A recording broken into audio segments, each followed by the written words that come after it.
Hello students, good morning. आइए class 9 का हम लोग चैप्टर चालू करते हैं। सेकेंड चैप्टर है आपका what is democracy, why democracy, लोकतंत्र क्या है और क्यों ये ज़रूरी है, इस पर हमको चर्चा करना पड़ेगा। देखो, लोकतंत्र आखिरकार है क्या, इसकी क्या इम्पोर्टेंस है, क्यों नेसेसरी है ये, इसके लिए इसको जानने के लिए सबसे पहले हमको एक दो स्टोरी पे चर्चा करनी होगी जो चैप्टर फर्स्ट सिलेबस में तो नहीं है, बट समझने के लिए थोड़ा सा उस चर्चा करनी होगी। ओवरऑल मैं शॉर्ट में उसको चर्चा करना चाहता हूँ। देखो, आप जब पढ़ोगे बुक को, सबसे पहले एक एडवाइस कि आप बुक खोल के रखिए। जब वीडियो आप पढ़ रहे हो तो आप बुक खोल के रखो, और मैं जिस चैप्टर की चर्चा कर रहा हूँ उस चैप्टर को तुरंत खोलो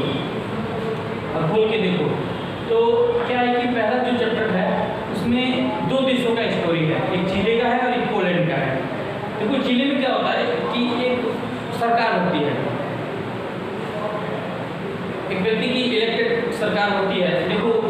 डेमोक्रेसी पर अगर हम चर्चा करें तो सिंपल डेफिनेशन जो है इसका वो यही है कि democracy is a form of government in which the rulers are elected by the people. मतलब कि डेमोक्रेसी सरकार का एक ऐसा रूप है, लोकतांत्रिक सरकार जो होता है या सरकार का ऐसा लोकतांत्रिक रूप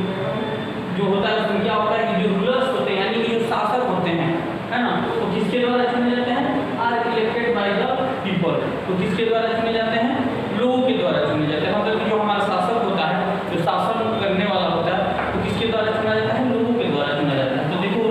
इसमें क्या होता है,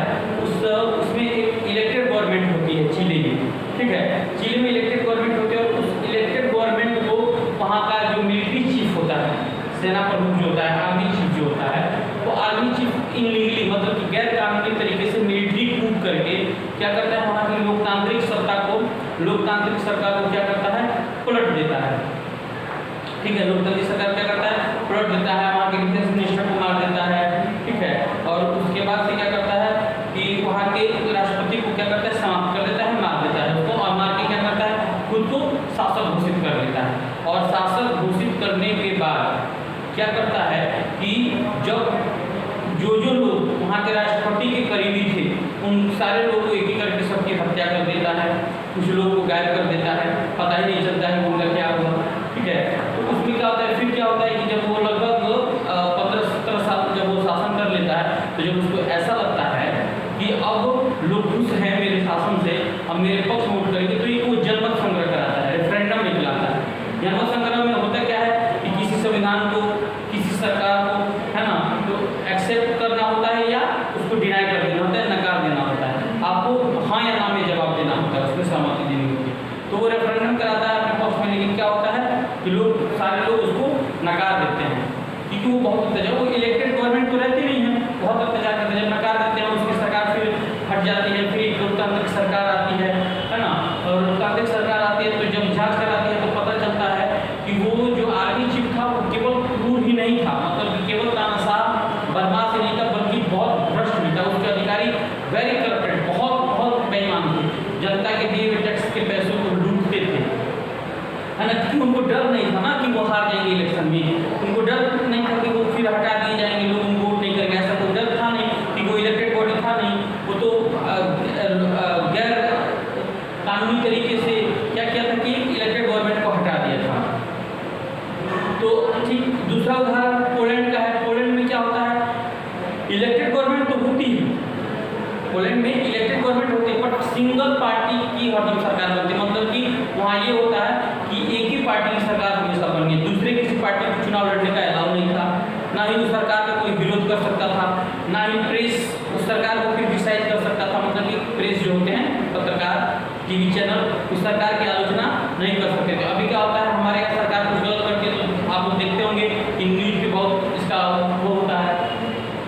बहुत क्रिटिसाइज होता है ना, पत्रकार बहुत सवाल करते हैं सरकार के लोगों से, लेकिन वहाँ ऐसा अलाउ नहीं था। जो ऐसा करता था उसको जेल में डाल दिया जाता था, उस पर कानूनी कार्रवाई की जाती थी, है ना, और दूसरे दल को चुनाव लड़ने की अनुमति नहीं थी, यानी कि आपके पास कोई चॉइस नहीं था, ठीक। तो आगे चल के फिर उसका भी खात्मा हुआ, फिर वहाँ भी इलेक्टेड गवर्नमेंट हुई, डेमोक्रेटिक गवर्नमेंट हुई। तो देखो, एक सिंपल डिफिनेशन, ये दो स्टोरी आपने सुना, और ये सिंपल डिफिनेशन ये कर है कि democracy is a form of government in which the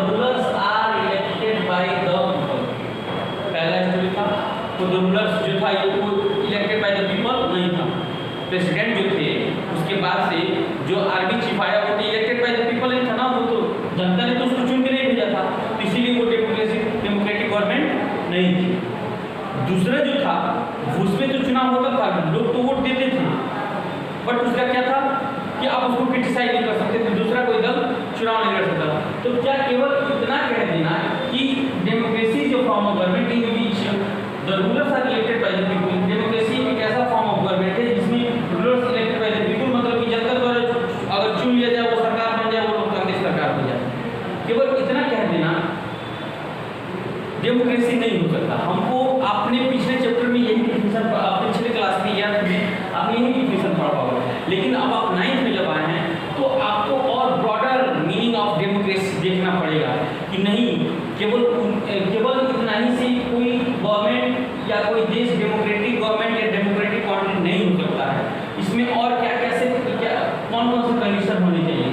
देखो, फॉर्म ऑफ गवर्नमेंट कैसा होना चाहिए, ठीक है, रूलर्स जो हैं वो कौन है, कैसे हैं, जो इलेक्टेड जो लोग हैं यानी वो कौन है, द पीपल क्या है, ये सब अपने आप में एक प्रश्न है, एक क्वेश्चन है जो हमें इस पर सोचने पर विवश करता है, विचार करना पड़ता है। इस पर क्वेश्चन का मतलब कि हम पर इन सारे शब्दों पर हमें विचार करना होगा। क्या कि फॉर्म ऑफ गवर्नमेंट, सरकार का स्वरूप कैसा है, इलेक्टेड बाय द पीपल हो गई है, फॉर्म ऑफ गवर्नमेंट जो है वो आखिरकार काम कैसा कर रही है, जो रूलर्स हैं उनके पास कौन कौन से पावर हैं, ठीक है, इलेक्शन जो हो रहा है वो किस तरीके से हो रहा है, जो पीपल जो लोग इलेक्ट कर रहे हैं, जो लोग चुन रहे हैं, चूज कर रहे हैं, वो लोग कौन कौन हैं। तो इस पर देखिए, आइए द रूलर्स पे हम देखते हैं कि कौन है, इलेक्शन कैसे हो रहा है, लोग कौन है, फॉर्म ऑफ गवर्नमेंट कैसा है। देखो क्या होता है कि मान लो कि कोई ऐसा देश हो, ठीक, वहाँ क्या होता है कि जैसे कि ब्रिटेन है, ब्रिटेन एक डेमोक्रेटिक गवर्नमेंट है, डेमोक्रेटिक कंट्री है, तो ब्रिटेन में क्या है, लेकिन वहाँ भी आज भी महारानी होती हैं, है ना, या वहाँ भी मोनार्की सिस्टम है। तो फॉर्म ऑफ गवर्नमेंट कैसा है, मोनार्की है, फॉर्म ऑफ गवर्नमेंट कैसा है, मतलब कि वहाँ भी आज भी राजा या रानी होते हैं, लेकिन क्या क्या होता है कि वहाँ डेमोक्रेसी है, मतलब कि इलेक्टेड बॉडी भी है जो वर्क करती है, ठीक है। अच्छा, इलेक्शन, चुनाव,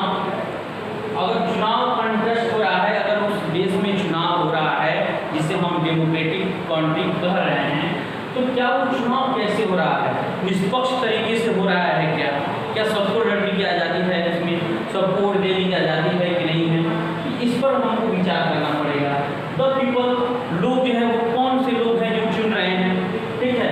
फॉर्म ऑफ गवर्नमेंट क्या है, आइए देखते हैं इसमें। तो सबसे पहले अगर हम द रूलर्स की बात करें, रूलर्स जो शासन कर रहा है, आपने जिसको चुना है शासन करने के लिए, क्या आपके ऊपर कानून बनाने, नीतियाँ बनाने, आपके पक्ष में आपके लाभदायक, आपके लिए लाभदायक नीति बनाने का अधिकार इसके पास है क्या। अगर होगा तब एक कंडीशन फुलफिल होता है डेमोक्रेटिक गवर्नमेंट का। इलेक्शन जो है फ्री एंड फेयर हो रहा है क्या, है ना, निष्पक्ष चुनाव हो रहा है क्या, सबको चुनाव लड़ने की आज़ादी है और सबको वोट देने की आज़ादी है। कहीं ऐसा तो नहीं है कि सिंगल पार्टी हो और वो यह नियम बना दे कि जब लड़ेगी तब हमारे ही दल चुनाव लड़ेगा और कोई नहीं लड़ेगा, हम यानी कि हमारे विपक्ष में, हमारे विरोध में कोई चुनाव नहीं लड़ेगा। जैसे आप लोग फिल्मों में देखते हो ना कि कोई दबंग होता है, उसमें विलन जो होता है वो चुनाव लड़ता है और जो उसके अगेंस्ट में चुनाव लड़ रहा होता है उसको वो टॉर्चर करता है और उसको मरवा देता है ना, यानी कि वो चैलेंज एक्सेप्ट नहीं करना चाहता है, ठीक है। लोग, द पीपल, वो कौन कौन से लोग हैं, ठीक है। अगर ये मान लो कि कानून बना दिया जाए कि जो करोड़पति होगा वही वोट दे पाएगा, जो करोड़पति होगा वही वोट दे पाएगा, तो बताओ जो करोड़पति व्यक्ति यदि वोट देकर सरकार बनाएगा तो सरकार क्या हम लोग के लिए काम करेगी, आपके लिए काम करेगी। जो करोड़पति होगा केवल उसी के लिए काम करेगी, उसी के बारे में सोचेगी, क्योंकि उससे उसका स्वार्थ सिद्ध हो रहा है ना। जो फॉर्म ऑफ गवर्नमेंट है, सरकार का स्वरूप कैसा है, वो लोकतांत्रिक है कि नहीं है, ठीक है। तो इस पर भी विचार हम लोग को करना पड़ेगा, इसमें देखना होता है। केवल इतना कह देना कि ये एक सिंपल डिफिनेशन है समझने के लिए, democracy is a form of government, ठीक है। जिसमें रूलर जो होते हैं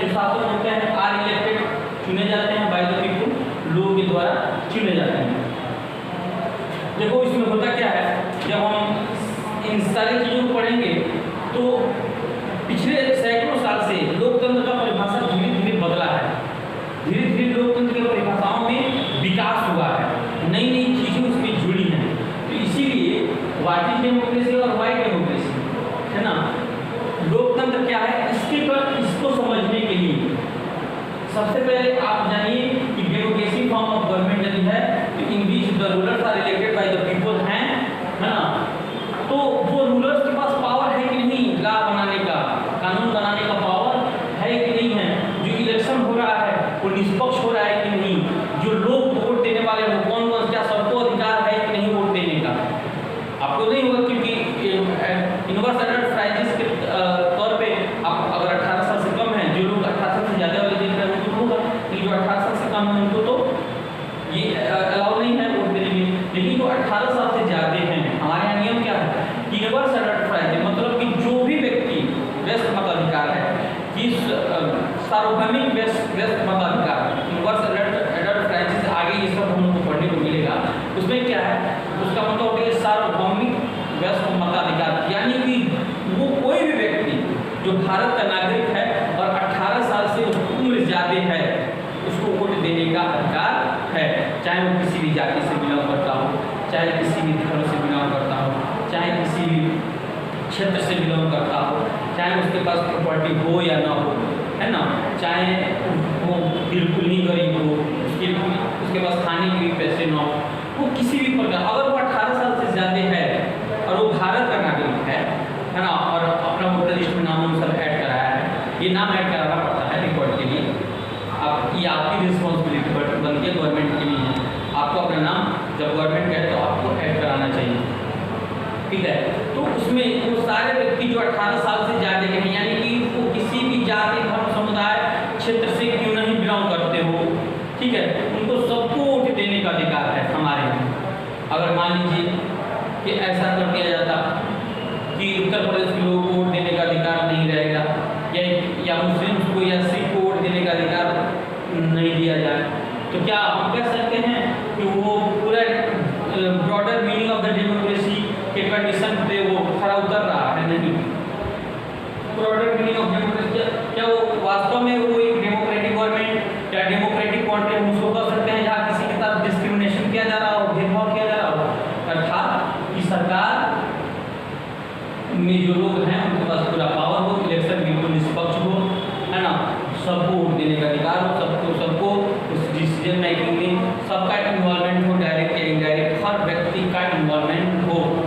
है ना। तो वो जाकर डेमोक्रेसी एक डेमोक्रेसी का एक ब्रॉडर मीनिंग हमारे सामने आता है, और यही वास्तविक लोकतंत्र का अर्थ भी है। आगे हम देखेंगे इसमें पाकिस्तान जो हमारा पड़ोसी मुल्क है, वहाँ उसका एक एग्जाम्पल जब हम लेंगे तो चीज़ें आपको और बिल्कुल क्लियर हो जाएगी कि केवल the rulers are elected by the people से डेमोक्रेसी नहीं हो सकता है। उसको हम डेमोक्रेसी फॉर्म ऑफ गवर्नमेंट नहीं कर सकते, डेमोक्रेटिक गवर्नमेंट या डेमोक्रेटिक काउंट्री हम केवल इतना से नहीं कर देंगे कि the rulers are elected by the people, केवल लोगों द्वारा शासक को चुन लिया जाए तो वो लोकतांत्रिक सरकार हो गई, लोकतांत्रिक देश हो गया। कहीं ऐसा भी हो सकता है कि वो जो शासक है वो कह दे जिसके पास कोई चुनाव नहीं होगा, हमेशा हम ही शासक रहेंगे। कहीं ऐसा हो कि वो शासक तो आप चुने हैं लेकिन उसके पास कोई अधिकारी नहीं है, वो बिल्कुल निष्प्रभावी है, तो आपके चुनाव का मतलब कोई है कुछ होगा नहीं होगा। इसलिए अगले वीडियो में हम पाकिस्तान